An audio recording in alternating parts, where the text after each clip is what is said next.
Avant tout, le goût naît de l'eau. Le kombu repose, silencieux, dans une eau encore froide. Peu à peu, il libère ce qu'il porte en lui. Le feu est doux, presque imperceptible.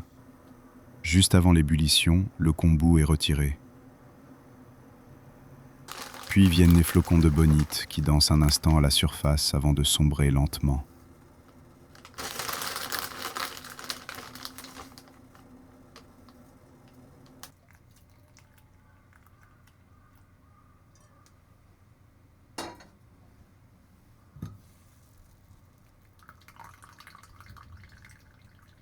Le temps suspend son souffle. Et lorsque tout se dépose, le bouillon est prêt, clair et profond.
Dans le silence de la cuisine, le riz est doucement lavé, puis laissé à reposer.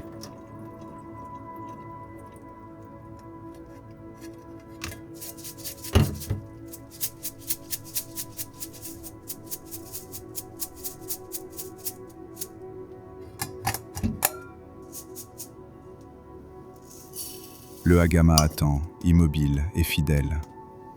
On y dépose le riz, puis le dashi vient l'envelopper. Les pousses de bambou, coupées avec soin, sont déposées délicatement à la surface, accompagnées d'abourage. Un filet de sauce soja, une touche de myrrhine. Les arômes commencent déjà à se révéler. Le feu s'allume, d'abord vif, puis plus doux. Le temps fait son œuvre.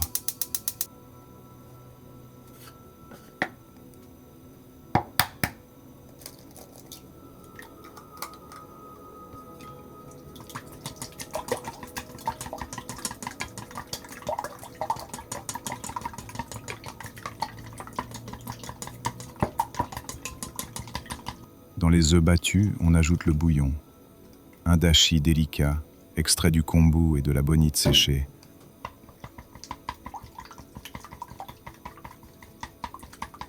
On pose la poêle à tamagoyaki en fer sur un feu doux. On la laisse chauffer lentement, en la graissant légèrement.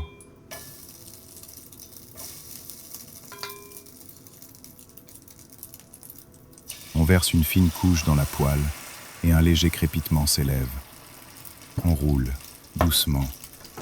Puis on ajoute une nouvelle couche et on superpose. On répète ce geste avec soin. Le feu ne doit être ni trop fort, ni trop faible.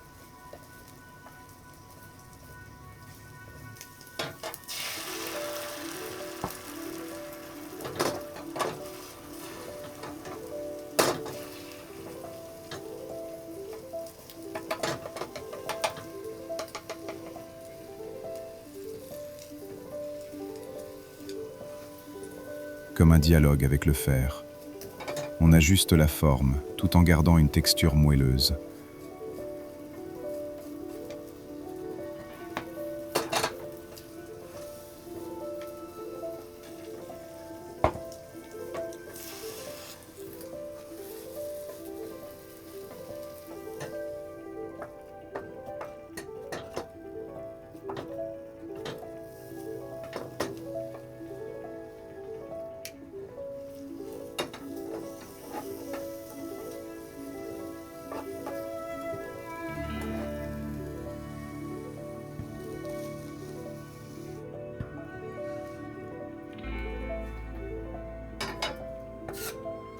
L'extérieur est légèrement doré, l'intérieur tendre et imprégné de dashi.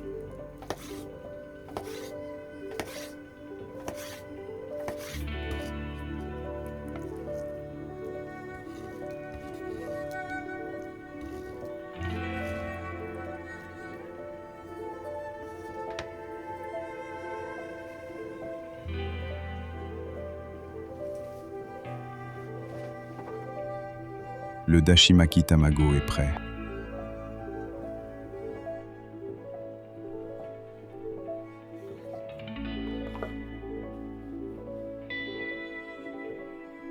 La vapeur s'élève, discrète, presque invisible. Et bientôt, le parfum du printemps emplit l'air.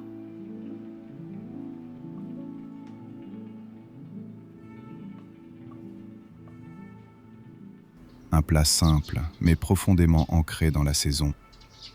Un petit luxe du quotidien.